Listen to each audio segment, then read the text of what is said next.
Assalamualaikum warahmatullahi wabarakatuh.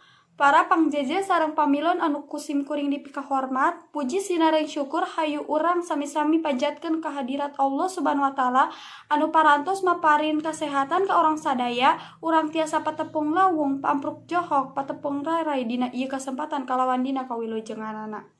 Salawat kali salam mugi tetap dilalerkeun ka junjungan urang sadayana nyaeta Kanjeng Nabi Muhammad sallallahu alaihi wasallam. Tehilap ka keluargina, ka para sahabatna, sareng ka urang salaku umat nah dugi akhir zaman, amin. Tepangkeun wasta abdi pun Repi Retnasari simkuring ngagem pancen janten panumbu catur tehilap ngaturkeun nuhun ka para panjaja sarta pamilon anu parantos kersa hadir dina dangdut ieu.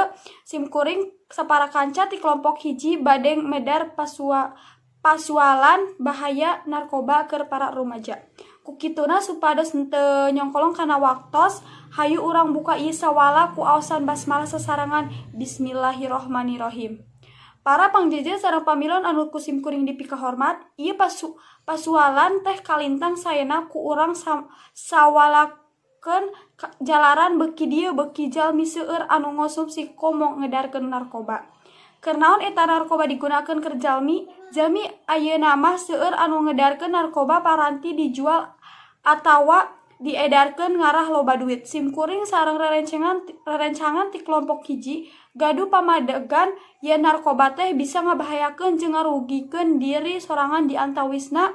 Hiji, masa depan para rumaja di Indonesia teh suram. 2, teu bisa ngabagjakeun keluarga, agama jeung negara. 3, kacanduan anu bisa nyieun jalmi teh teterusan konsumsi eta narkoba. 4, bisa oge ngakibatkeun kamatian. Rupina eta pamendak simkuring sapara kanca, mangga ayeuna simkuring ngaturanan rerencangan sadaya bilih aya anu bade maira nambihan atawa nyempatkeun sumangga dihaturanan.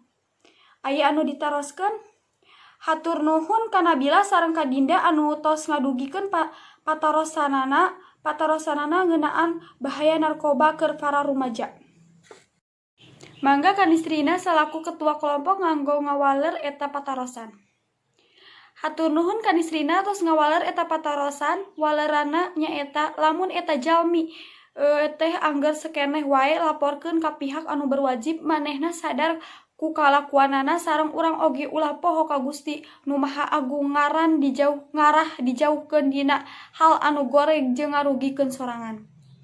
Ibu Yalija kali rerencangan sadaya anu dipika hormat, rupina sakitu anu tiasa dikapidangkeun dina ieu sawalah. Hatur nuhun kana parhatosanana ti sadaya.